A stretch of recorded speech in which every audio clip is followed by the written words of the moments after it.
It is often said that the cane used to beat the first wife is waiting in the rafters for the second wife. But today, that cane has fallen on one of the most powerful men in Nigeria's recent history. The tables have turned in a way that feels like a movie script, but this is real life and it is happening right now in Abuja. The man who was once the face of the law, the man whose signature authorized the detention of thousands, and specifically the man widely regarded as the architect behind the incarceration of IPOB leader Nnamdi Kanu, has just been ordered to sleep on the same cold floor he sent others to.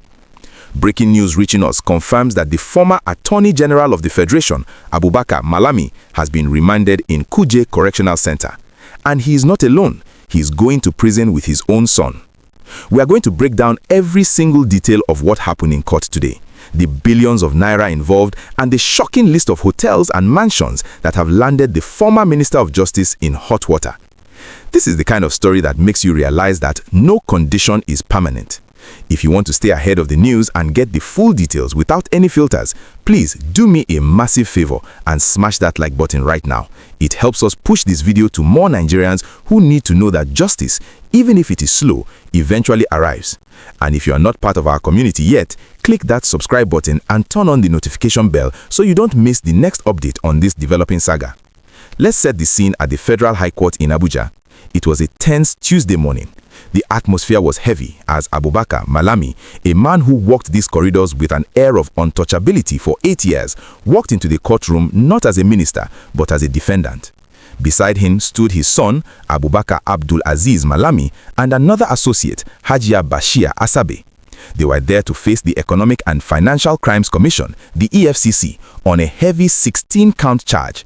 These charges are not for small change. We are talking about alleged money laundering, unlawful acquisition of assets, and conspiracy.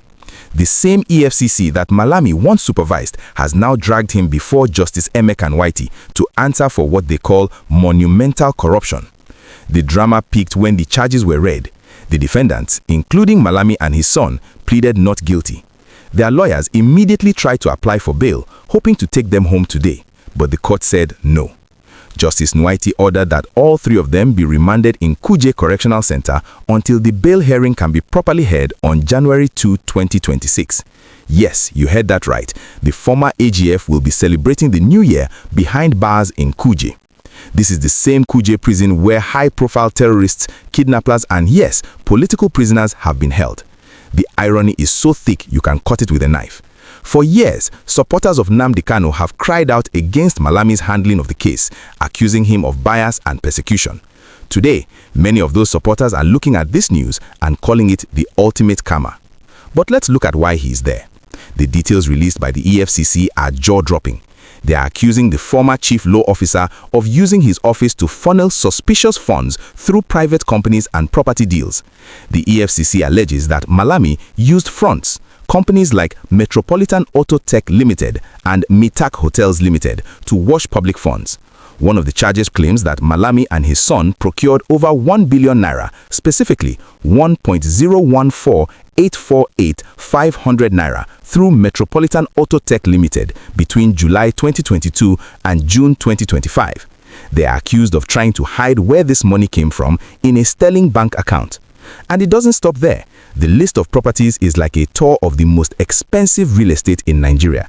The EFCC accuses them of using Bureau of Change operators to disguise payments for luxury properties in Maitama, Jabi, Asokoro, Gwarimpa, and Kano.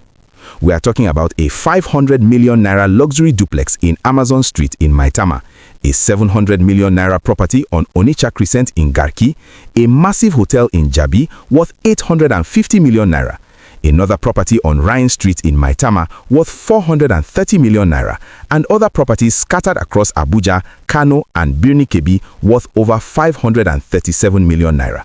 They even mentioned a hotel called Harmonia Hotels Limited in Area 11, Garki. The sheer scale of this wealth is staggering. Remember, this is a public servant.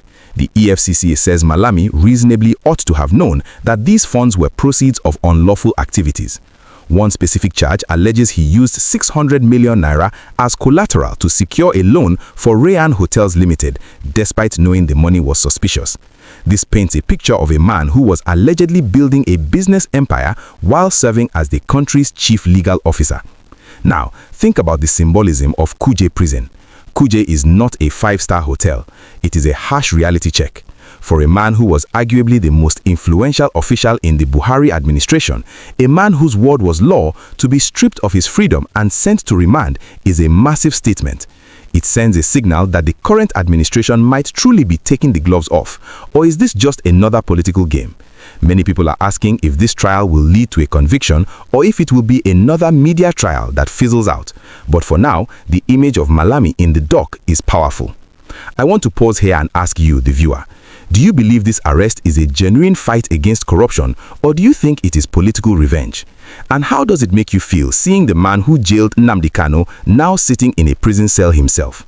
Drop your thoughts in the comments below. I really want to read your perspective on this twist of fate.